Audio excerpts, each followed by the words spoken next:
Le pape François en visite au camp d'Auschwitz en Pologne. Un déplacement ô combien symbolique pour le chef de l'Église catholique en ce lieu où plus d'1 million de personnes, essentiellement des Juifs, ont été exterminées durant la Seconde Guerre mondiale. Comme l'avait fait avant lui Jean-Paul II en 1979 et Benoît XVI en 2006, François a franchi le célèbre portail orné des mots « Arbeit macht frei », le travail rend libre, puis il a prié en silence.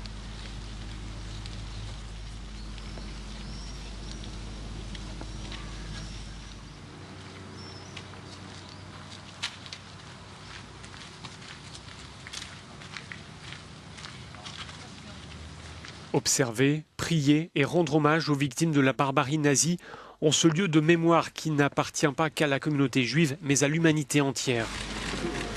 Accompagné de la chef du gouvernement polonais, Beata Szydło, le souverain pontife a salué des rescapés de ce camp de la mort. Une poignée de main, parfois une accolade, des gestes simples empreints d'émotion.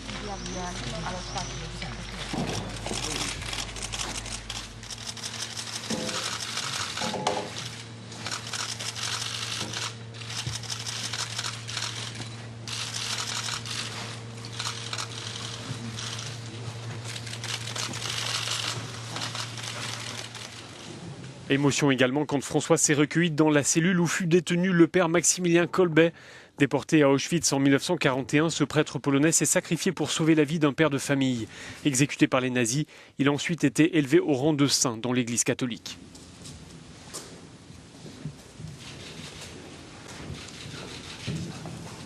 Le souverain pontife s'est ensuite rendu sur le site de Birkenau, suivant la voie de chemin de fer qui conduisait les déportés dans les chambres à gaz et les crématoriums.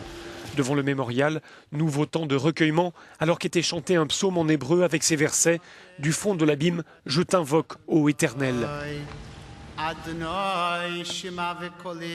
Une prière qui prend un relief particulier en ce lieu d'horreur où certains ont dit que Dieu était resté silencieux. Le pape n'a prononcé aucun discours. Il a salué plusieurs catholiques polonais qui avaient sauvé des juifs sous l'occupation, avant de repartir à Cracovie, rejoindre les milliers de fidèles rassemblés là pour les Journées mondiales de la jeunesse.